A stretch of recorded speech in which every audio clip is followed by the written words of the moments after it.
Hello everyone, मैं अनुज कुमार चौरसिया और आज हम लोग पढ़ने वाले हैं क्लास 10 संस्कृत पद्य व्यूसम पाठ 6।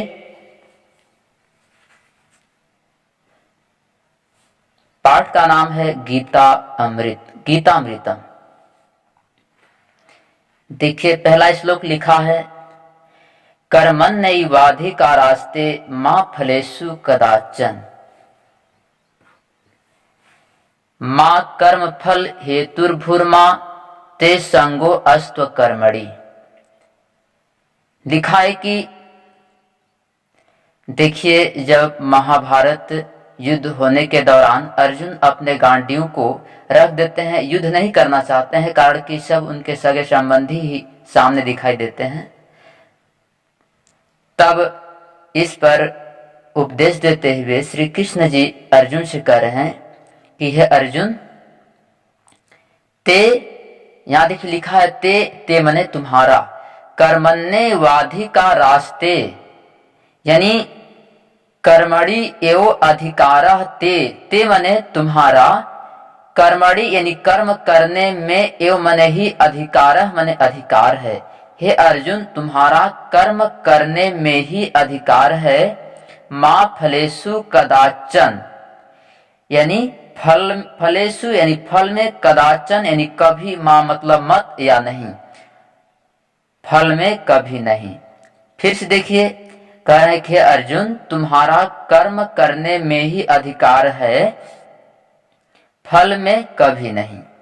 इसलिए हे अर्जुन, कर्म फल हेतु भू मा, भू तक अर्थ हम लोग इधर से जानेंगे। कह रहे हैं कि अर्जुन, तुम, इतना अपने से अर्थ लगाएंगे, हे अर्जुन तुम कर्म फल हेतु यानी कर्म फल के निमित्त मा भू यानी मत बनो। हे अर्जुन, तुम कर्म फल के निमित्त मत बनो, मतलब तुम्हें कर्म करने के पश्चात फल मिले ऐसा मत सोचो। फिर लिखा देखिए कि मा ते संगो अस्तु अकर्मणि। अकर्मणि यानी कर्म न करने में, संगो माने आसक्ति रखने वाला, ते माने तुम या तुम्हारा कह लेंगे, कहेंगे कि कर्म न करने में तुम्हारा आसक्ति न हो। मां मतलब मत या न हो। देखिए, मां के ऊपर आसमानी र दिखाई दे रही है, ये आसमानी र भू के सटीक आगे विसर्ग की मात्रा बनेगी। कह रहे हैं कि हे अर्जुन, मां कर्म फल हेतुर्भूर्मा ते संगो अस्तु अकर्मणि।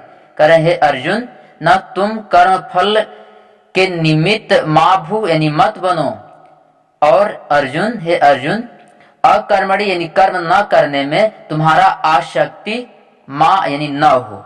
इसका अर्थ इतना ही है। आगे देखिए, निचल का श्लोका समझते हैं। लिखा है कि योगस्थ कुरु कर्माणि संगम त्यक्त्वा धनंजय, सिद्ध्य सिद्धयो समो भूत्वा समत्वम योग उच्यते। फिर अगले का श्लोक में अर्जुन से कहते हैं, देखिए, इतना जाना जाता है कि अर्जुन के टोटल 10 नाम है, उसमें से एक नाम धनंजय यहां दिया है। कह रहे हैं कि श्री कृष्ण अर्जुन जी से कहते हैं कि हे अर्जुन, धनंजय यानी हे अर्जुन, संगम त्यक्त्वा यानी मोह माया आसक्ति को त्याग करके, ठीक, मोह संगम यानी मोह माया आसक्ति को त्याग करके,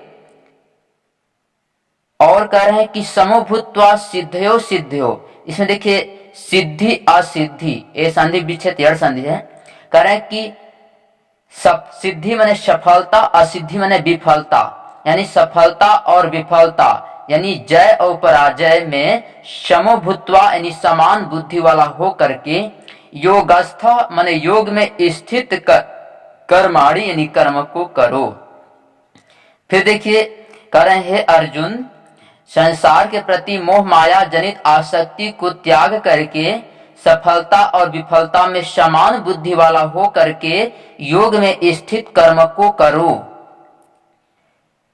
फिर कह रहे हैं कि समत्वम योग उच्यते, यानी यही एक क्षमता भाव ही योग कहा जाता है। इसका अर्थ इतना ही है। आगे का श्लोक का अर्थ देखिए। आगे लिखा है कि नियतम कुरु कर्म त्वम कर्म ज्यायो ह्य कर्मणः शरीर यात्रापि च ते न प्रसिद्धेद अकर्मणः। देखिए इसका अर्थ समझेंगे। फिर श्री कृष्ण अर्जुन जी से कहते हैं कि नियतम कुरु कर्म त्वम, हे अर्जुन तुम शास्त्र विधि से नियमित किए गए या शास्त्र विधि द्वारा बताए गए कर्म को करो। हे अर्जुन त्वम मतलब तुम, हे अर्जुन तुम शास्त्र विधि द्वारा नियमित कर्म को करो। ठीक। ही अकर्मण है, यहाँ याद रखेंगे कि इसमें यड़ संधि है, ही प्लस अकर्मण। अकर्मण यानी कर्म न करने की अपेक्षा, अकर्मण यानी कर्म न करने की अपेक्षा कर्म यानी कर्म करना ही ज्यायो माने श्रेष्ठ है। कर्म न करने की अपेक्षा, क्योंकि कर्म न करने की अपेक्षा कर्म करना ही श्रेष्ठ है। फिर देखिए कह रहे हैं कि शरीर यात्रापि च ते न प्रसिद्धेत अकर्मण। कहेंगे कि अकर्मण यानी कर्म न करने से, च मने और कर्म न करने से, ते मने तुम्हारा शरीर यात्रा भी न प्रसिद्धेत यानी नहीं सिद्ध होगा। कहने का मतलब यह है कि शरीर को चलाने के लिए कुछ न कुछ कर्म करना ही पड़ेगा, या तो खाना पड़ेगा, धन कमाना पड़ेगा, वगैरह वगैरह। तो इसमें अर्जुन को समझाते हुए श्री कृष्ण कह रहे हैं कि अर्जुन तुम कर्म को करो, परंतु किस कर्म को? कह रहे हैं कि शास्त्र विधि द्वारा नियमित किए गए कर्म को करो। तुम शास्त्र विधि द्वारा नियमित किए गए कर्म को करो ना, क्योंकि कर्म न करने की अपेक्षा कर्म करना ही श्रेष्ठ है। आखिर बेकार हम क्यों बैठे रहेंगे, कुछ न कुछ करते रहें, इसका भाव यह है।